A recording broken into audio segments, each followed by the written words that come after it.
চৈত্র সংক্রান্তিতে বাঙালিদের বিশেষ রান্না পাঁচন। এটি একটি নিরামিষ পদ। এই পাঁচনে সমস্ত রকম সবজি, আলু, পটল, কুমড়ো, বেগুন, এঁচোড় সমস্ত সবজি দিয়ে দেওয়া হয়। এবার আদা বাটা, কাঁচা লঙ্কা বাটা বেটে রেখেছি। এবার মটর ডালকে ভিজিয়েও বেটে রেখেছি। সমস্ত রকম সবজিগুলোকে কেটে ধুয়ে রেডি করে রেখেছি। এবার কাঁচকলা, মূলো এগুলোকে একটা কড়াইয়ের মধ্যে একটু সামান্য হলুদ দিয়ে সিদ্ধ করতে বসিয়ে দিলাম। সিদ্ধ হয়ে গেলে অন্য একটা পাত্রে তুলে দিলাম।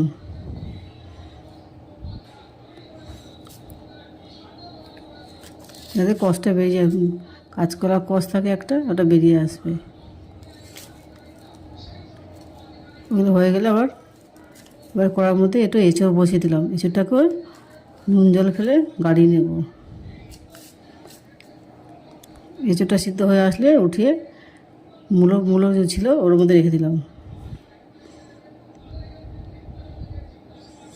এবার যত রকমের ডাঁটা, কুমড়ো ডাঁটা, লাউ ডাঁটা, সজনে ডাঁটা, বাঙাল ডাঁটা, কাটোয়া ডাঁটা সব ছিল, ওগুলোকে অল্প জল দিয়ে সিদ্ধ করতে বসিয়ে দিয়েছি।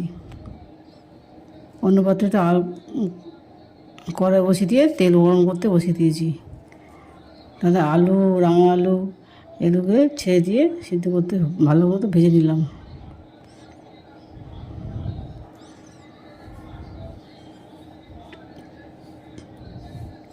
ভাজা হয়ে গেলে অন্য পাত্রে তুলে নিয়েছি। এবার বাদবাকি সবজিগুলো ছিল চিচিঙ্গা, কুমড়ো, বেগুন, পটল সমস্ত রকম সবজি ওই তেলের মধ্যেই ভেজে নিচ্ছি। আলুগুলোকে আগে তুলে নিয়েছিলাম, এবার এই সবজিটাকে নেড়ে নেড়ে রেডি করলাম। অন্য পাত্রে একটা কড়াই বসিয়ে দিয়ে মটর ডালটা মধ্যে কাঁচা লঙ্কা, আদা বাটা, কালো জিরা দিয়ে মেখে চটকে বসে কড়ার মধ্যে তেল বসিয়ে দিয়ে বড়াটা রেডি করছি। এই ডালের বড়া দিয়ে দিলে তরকারিটা খুব সুস্বাদু হয়।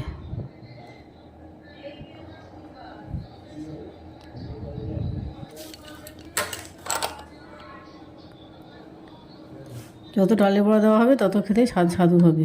তরকারিটা নিরামিষ পদ তো, নিরামিষ পদের ডাল, যে কোনো নিরামিষ পদের ডালের বড়া দিলে খেতে স্বাদ হয়।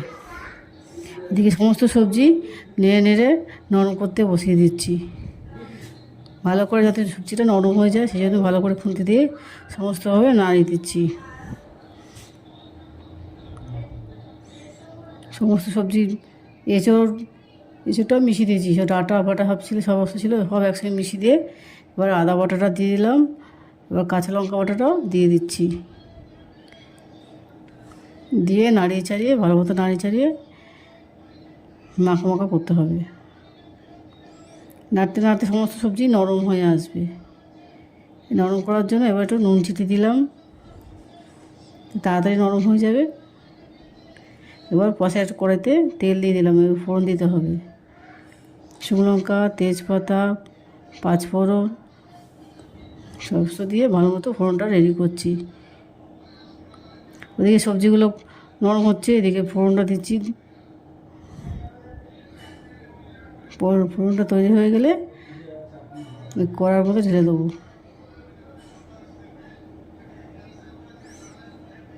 এবার একটু আদা বাটা দিয়ে দিলাম। আদা বাটাটা দিলে তেলের মধ্যে ভালো গন্ধটা আসে। ফোড়নটা এবার তরকারির মধ্যে মিশিয়ে দিয়েছি। এবার এই ফোড়নটাকে ভালো মতো তরকারির মধ্যে, সবজির মধ্যে মাখামাখি করে মিশিয়ে নিতে হবে, গায়ে মিশিয়ে নিতে হবে। যতক্ষণ না ভালো মতো মাখামাখি হয় খুন্তি দিয়ে নাড়তেই হবে। এর মধ্যে ভালো গন্ধ আসবে।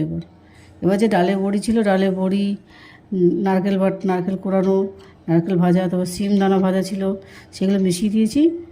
এবার ভাজা মশলাটাও দিয়ে দিলাম।